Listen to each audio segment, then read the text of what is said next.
Ja ťa srdečne vítam v ďalšom kole výzvy za to sabotérmi kreativity. Je to neuveriteľné, ale je to už štvrtý beh a stále to baví vás a stále to baví mňa. No a tých sabotérov vlastne je toľko, že by tých behov ešte mohlo byť mnoho. A my sme sa v minulosti pozerali na takých tých tradičných, čo zastrešujú mnoho rôznych problémov, typický perfekcionizmus, um, alebo proste tlak na výkon. No a tentokrát sa pozrieme na to trošku špecifickejšie.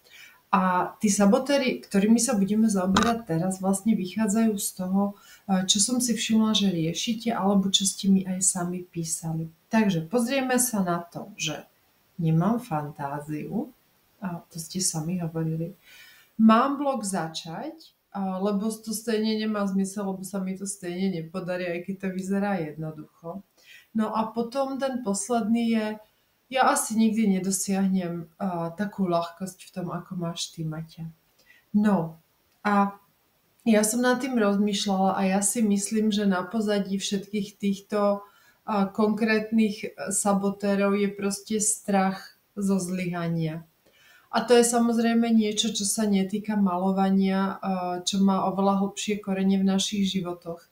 Ja sa necítim kompetentná na to, aby som to riešila s vami na psychologickej úrovni. Každopádne ja so všetkým týmto bojujem tiež, možno menej ako vy, ale stále to tam mám. Ale za tie roky, čo malujem, som si vytvorila mnoho takých rôznych trikov a spôsobov, ako to obísť, ako si povedať, aha, to sa proste len bojíš a veď o čo ide, je to malovanie. Takže nevnášajme si do malovania zbytočné problémy. Nehľadajme problémy tam, kde nie sú. Ale na druhej strane si myslím, že pokiaľ si poliečime tieto svoje strachy a svoje limitujúce presvedčenia na úrovni malovania, na úrovni toho, čo nás baví, tak sa to vlastne celkom prirodzene prepíše aj do nášho života a mimo malovanie. Minimálne mne sa to tak deje. Takže v tomto behu budeme malovať líšku, budeme malovať strom, taký snový strom a budeme malovať takého roztomilého vtáčika, čo sedí na konáriku medzi trávami. A vlastne líška, začnem tou líškou, pretože to ste mi mnohí písali, že máte túžbu malovať zvieratá, ale že je to ťažké. No áno, ono to relatívne ťažké je. Ale my tú líšku namalujeme tak, aby to až také ťažké nebolo. A budeme vlastne hodne zjednodušovať. A myslím, že v tej líške sme na to aj šli tak, alebo na to sme šli tak v stromoch, myslím. No v líške proste musíme hlavne zjednodušovať. A musíme sa zamerať na kontrast. To znamená, že vypichneme jednu vec, vypichneme oko, a to keď sa nám podarí, a ono sa nám podarí, ja ťa tým krok po kroku prevediem, tak ten zvyšok už môžu byť len také rozpité machulky, ale divákovi bude jasné, že je to líška a ty pri malovaní nestratíš všetky nervy. A ja by som veľmi chcela, aby v tejto sérii sabotérov každá z vás sa dostala do bodu, kedy si povie, zvládla si to, prekonala si svoj limit, je to super, teraz to lepšie nevieš, teraz to vieš takto. A potom vlastne, keď vás to chytí, keď vás to bude baviť, tak tých možností, ako so mnou malovať ďalej, tam tie možnosti sú a tam sa potom môže proste ďalej nabalovať na to, čo tu spolu začneme, tak aby vlastne si malovala potom pre radosť a pre spokojnosť. A ďalšou témou bude strom, jeho vidieť za mnou.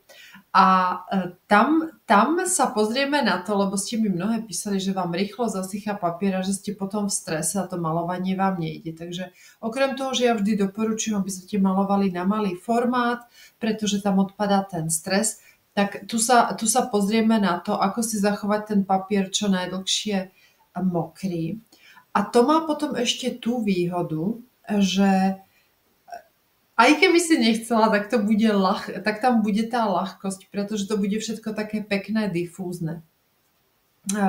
a budeme malovať len 3 farbami, čo je tiež v podstate super cvičenie, pretože sa naučíš jednak dobre miešať farby, naučíš sa, ako s tými 3 farbami dosiahnuť hĺbku a zároveň tam nemáš ten stres, že máš milión farieb a nevieš, čo si máš vybrať a stresuje ťa, že ti rýchlo zasychá papier, že si nevieš vybrať správne farby proste, že nemáš ľahkosť, no tak to nie. No a budeme malovať vtáčika, ktorého vlastne tiež je vidieť za mnou. A tam pozerám sa ešte do ťaháku, aby som nezabudla. Tam sa vlastne pohráme s farbami, pohráme sa s neutrálnymi tónami a pohráme sa s hĺbkou, ako ju dosiahnuť jednoducho.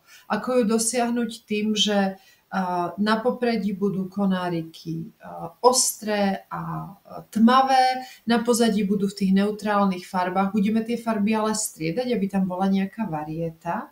A pohráme sa s tvármi, takže bude to také trochu grafické. A to si ja myslím, že tiež dovoluje vniesť do toho hravosť a ľahkosť a na tých vtáčikov pôjdeme úplne jednoducho.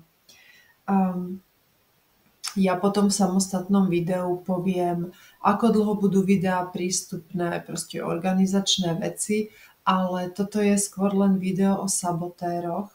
A záverom, budem veľmi rada, keď budeš zdieľať, čo maluješ a budeš komentovať ostatným, ako sa to podarilo im, aby sme si to tu urobili pekné, aby sme sa podporili, aby sme sem dali, keď to poviem trošku ako pateticky, tie srdiečka.